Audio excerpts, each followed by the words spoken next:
Bertemu lagi dengan Sobat Humaniora di seluruh Indonesia. Pembahasan kita kali ini tentang Panitia Persiapan Kemerdekaan Indonesia. Bagaimana, sudah siap? Mari kita simak bersama. Panitia Persiapan Kemerdekaan Indonesia, kita lebih mengenalnya dalam singkatan yaitu PPKI, dan dalam bahasa Jepang disebut Dokuritsu Junbi Inkai. Pada prinsipnya, tugas PPKI adalah melanjutkan hasil pekerjaan dari BPUPKI, setelah dibubarkan oleh Jepang pada tanggal 7 Agustus tahun 1945. PPKI disahkan pada tanggal 12 Agustus tahun 1945 di kota Dalat, Vietnam, oleh Marsekal Terauchi Hisaichi. Pengesahan tersebut dihadiri oleh Insinyur Soekarno, Dr. Andes Mohamad Hatta dan Dr. Rajiman Weddiodiningrat. Perlu diingat bahwa saat BPUPKI dibubarkan tanggal 7 Agustus tahun 1945, sehari sebelumnya telah terjadi peristiwa besar di Jepang, yaitu pemboman kota Hiroshima oleh Amerika Serikat yang mengakibatkan ribuan nyawa melayang. Dan ini adalah pemboman pertama, sebelum nantinya tanggal 9 Agustus tahun 1945 terjadi pemboman kedua di kota Nagasaki, yang mengakhiri Perang Pasifik. Bertepatan dengan pemboman tersebut, tanggal 6 Agustus tahun 1945, tiga tokoh Indonesia, yaitu Insinyur Soekarno, Dr. Andes Mohamad Hatta, dan Dr. Rajiman Weddiodiningrat, dipanggil oleh Marsekal Hisaichi Terauchi, Panglima Angkatan Darat Daerah Selatan dengan markas besarnya di Dalat, Vietnam, Reclave, 1993, halaman 314. Ketiga tokoh tersebut baru bisa memenuhi pemanggilan Marsekal Hisaichi Terauchi pada tanggal 9 Agustus tahun 1945, bertepatan dengan bom kedua di kota Nagasaki dijatuhkan. Keberangkatan mereka dikawal Kolonel Nomura dan Miyoshi sebagai penerjemah, dikarenakan situasi Pasifik yang cukup mencekam waktu itu. Setelah melewati perjalanan udara dan darat yang menegangkan, akhirnya ketiga tokoh tersebut pun sampai pada tanggal 11 Agustus tahun 1945 di kota Dalat, Vietnam, dan dijadwalkan bertemu dengan Marsekal Jepang, keesokan harinya, yaitu pada tanggal 12 Agustus tahun 1945. Akhirnya, pada tanggal 12 Agustus tahun 1945, sekitar PKL pukul 10 waktu Vietnam, pertemuan di markas besar Jepang di kota Dalat dapat terlaksana. Dalam pertemuan tersebut, Terauchi mengatakan, Tokyo memutuskan memberikan kemerdekaan kepada seluruh wilayah Hindia Belanda, tapi tidak termasuk Malaya dan bekas wilayah jajahan Inggris di Kalimantan. Sesudah itu, Terauchi memberikan selamat kepada Soekarno, Hatta, dan Rajiman, yang kemudian diikuti seluruh staf di markas besar pasukan Jepang, ikut menyalami mereka.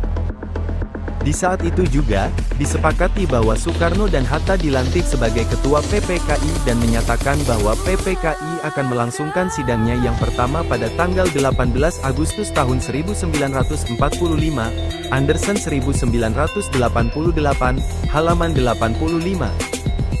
Akhirnya, dengan menumpang pesawat bomber yang telah uzur, rombongan Insinyur Soekarno, Dr. Andes Mohamad Hatta, Dr. Rajiman Weddiodiningrat, tiba kembali di tanah air pada tanggal 14 Agustus tahun 1945.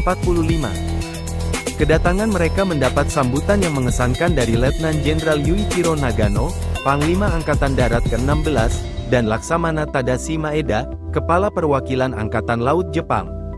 Setelah tiba di Jakarta, rombongan tidak lekas pulang, akan tetapi langsung menuju ke gedung Tiwo Sangiin.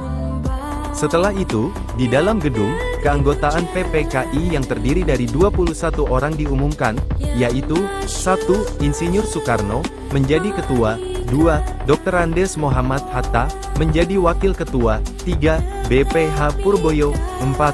KRT Rajiman Weddiodiningrat, 5. Sutarjo Kartohadikusumo, 6. Andi Pangeran, 7. IJK Puja, Sarjana Hukum, 8. Dr. Muhammad Amir, 9. Otto Iskandar Dinata, 10. R. Panji Suroso, 11. BPKA Suryo Hamijoyo, 12. Ki Bagus Hadikusumo, 13. Abdul Abbas, Sarjana Hukum, 14. Latuhar Hari, Sarjana Hukum, 15. A.A. Hamidan, 16. Abdul Qadir, 17. Dr. Supomo, 18. Kiai Haji Wahid Hashim, 19. Teuku Muhammad Hasan, Sarjana Hukum, 20.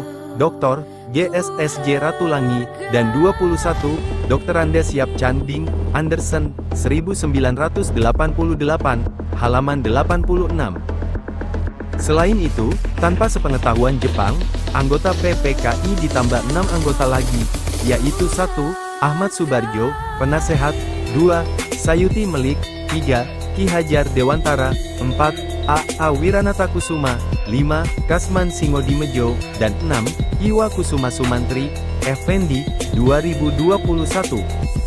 Sehari setelah pengumuman nama-nama anggota PPKI, yaitu tanggal 15 Agustus tahun 1945, tersiar berita bahwa Jepang telah menyerah kepada sekutu tanpa syarat yang diumumkan lewat radio, dan disampaikan langsung oleh Kaisar Hirohito.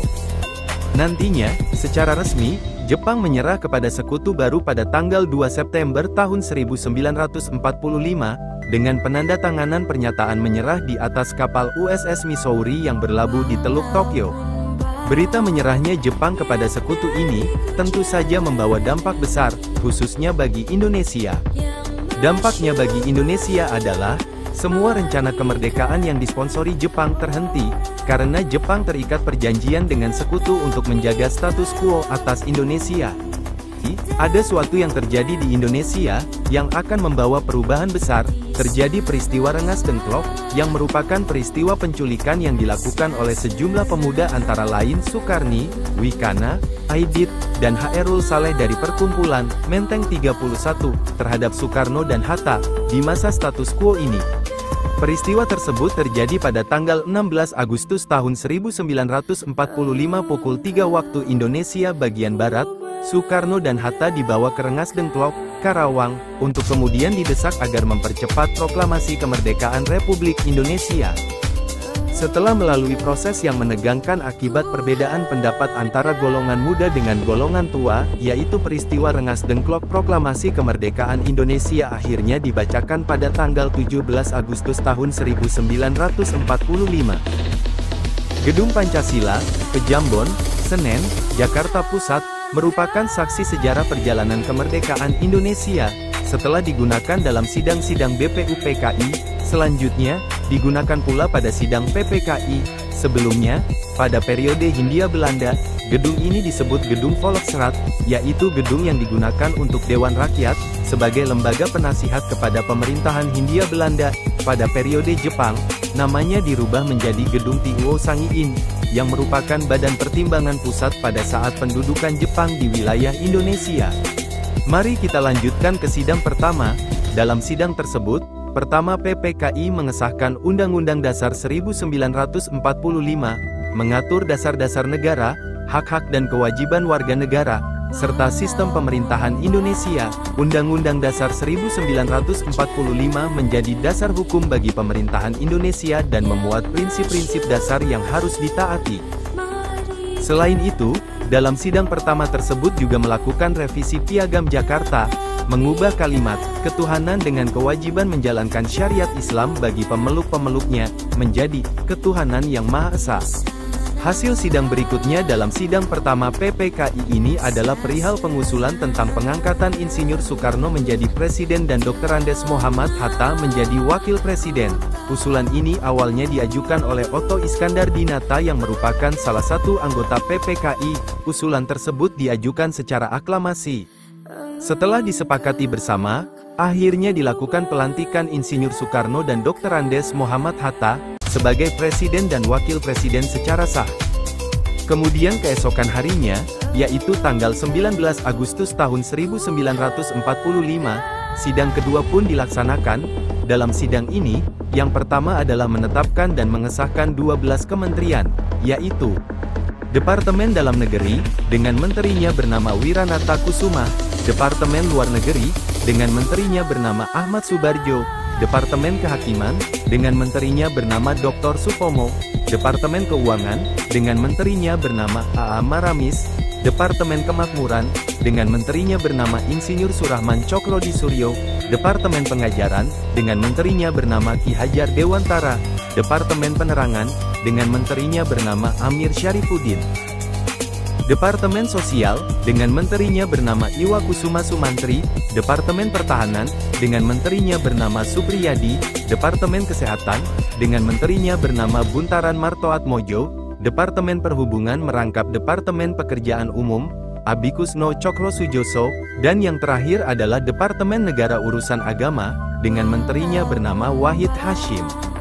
Setelah penetapan dan pengesahan Kabinet Pemerintahan, PPKI juga menetapkan dan mengesahkan wilayah, yang terbagi menjadi 8 provinsi, beserta gubernurnya, yaitu provinsi beserta gubernurnya adalah sebagai berikut. 1. Provinsi Sumatera, dengan gubernurnya bernama Mr. Teuku Muhammad Hasan.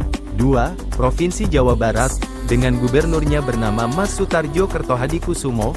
3. Provinsi Jawa Tengah, dengan gubernurnya bernama Raden Panji Suroso. 4.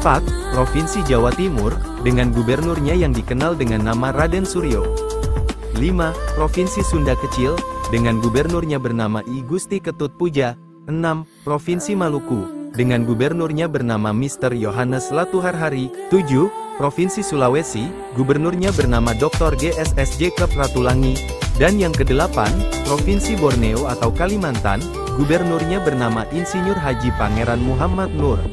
Setelah itu berlanjut ke sidang ketiga, yang berlangsung pada tanggal 22 Agustus tahun 1945. Sidang ketiga PPKI ini menghasilkan KNIP dan BKR. Berikut penjelasannya. KNIP dibentuk sebagai badan pembantu presiden untuk membantu tugas presiden dan wakil presiden Indonesia selama Dewan Perwakilan Rakyat atau DPR, dan Majelis Permusyawaratan Rakyat atau MPR, belum terbentuk. KNIP juga dibentuk untuk menyelesaikan kelengkapan struktur negara dan menjawab keraguan sebagian kalangan, terutama pihak sekutu yang akan masuk Indonesia dan kaum muda, akan keberadaan PPKI sebagai badan bentukan Jepang. Setelah itu, sidang ketiga ini menghasilkan PNI, Pembentukan Partai Nasional Indonesia, atau PNI, dirancang sebagai partai tunggal dengan Soekarno sebagai ketuanya. Tujuannya adalah untuk membantu Indonesia menjadi negara yang adil, makmur, dan berdaulat berdasarkan kedaulatan rakyat.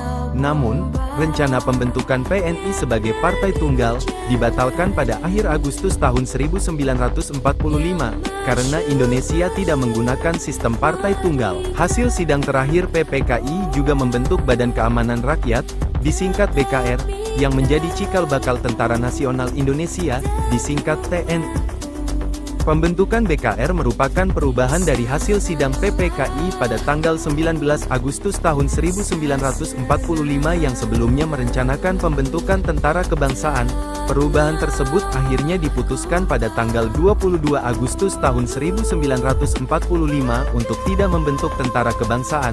Keputusan ini dilandasi oleh berbagai pertimbangan politik.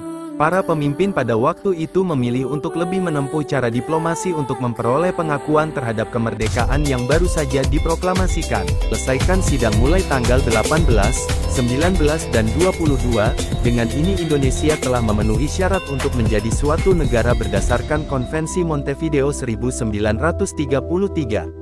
Perlu diingat bahwa beberapa syarat untuk menjadi suatu negara berdasarkan konvensi tersebut adalah memiliki populasi penduduk yang permanen, memiliki wilayah yang jelas, memiliki pemerintahan, serta memiliki kapasitas untuk mengadakan hubungan dengan negara lain.